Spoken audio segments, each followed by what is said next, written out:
전직검사의 3분 형법.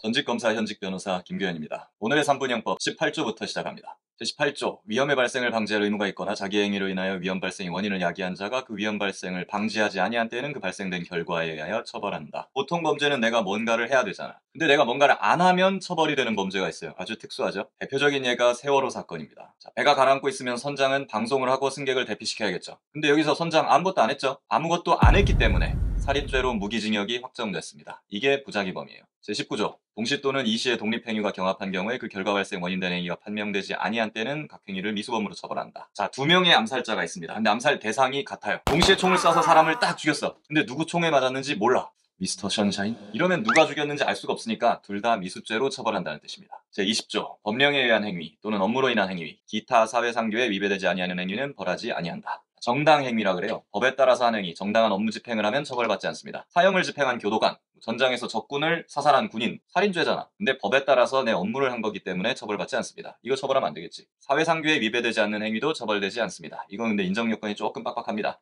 사회적으로 열이면 열 전부가 야, 저 정도는 해도 괜찮지 않냐? 뭐 이 정도는 되어야 합니다. 논란이 있으면 거의 인정이 안 돼요. 판례는 이런 게 있습니다. 마을 잔치를 하는데 웬 젊은 놈이 술 취해서 깽판을 쳐. 막 어른들한테 담배 내놓으라고 욕하고 물건 집어 던지고 막 사람 치고 막 이래. 이러니까 어른들이 이거 제재하려고 빗자루로 엉덩이 때리고 막 이랬던 사례. 정당행위입니다. 또 하나, 회사 직원이 이익을 빼돌린다는 소문을 들었어. 그럼 확인해야 되잖아. 그래서 그 직원 컴퓨터 열어가지고 개인 메신저, 이메일을 최소한으로 검색한 사례.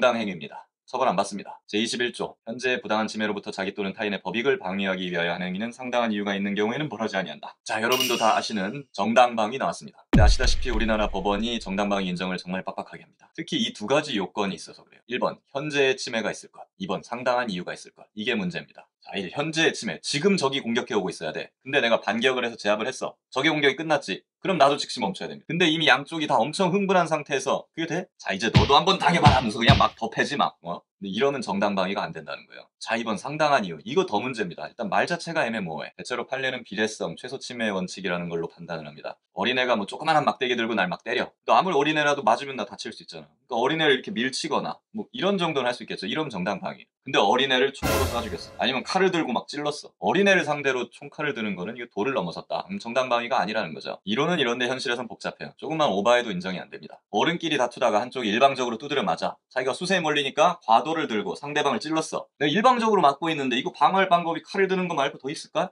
내가 봐도 없을 것 같은데.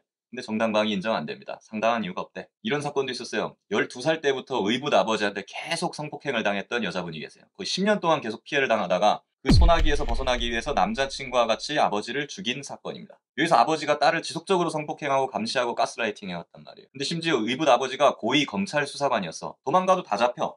도저히 얘를 죽이지 않고서는 이 상황에서 벗어날 방법이 없었던 거예요. 그런데 법원은 아무리 그래도 아버지가 잘 때 칼로 찔러 죽인 건 사회통념상 상당성을 인정하기 어렵다 하면서 정당방위 인정을 안 했습니다. 최종적으로 딸 징역 3년에 집행유예 5년, 남자친구 징역 5년, 실형을 확정합니다. 근데 정당방위 인정 안 됐으면 이항의 과잉방위로 봐가지고 형을 깎아줄 수도 있는 건데 그마저도 거의 안 해줍니다. 이러다 보니까 법학도들도 정당방위는 거의 되질 않는구나 이런 선입견을 갖게 되고 그래서 그 사람들이 판사, 검사, 경찰이 되고 나서도 정당방위 인정을 안 해주는 거야. 배운 대로. 그래서 이게 계속 유지가 되는 거 아닌가 하고 저는 생각을 합니다. 그래서 제가 검사 시절에 정당방위, 정당행위를 좀 적극적으로 적용하려고 시도를 해서 불기소 처분을 한 적이 꽤 있었어요. 근데 이게 부장님 설득하는 게 쉽지가 않았어 진짜. 자, 오늘 여기까지. 다음 시간에 뵙겠습니다. 검사 출신 김규현 변호사였습니다.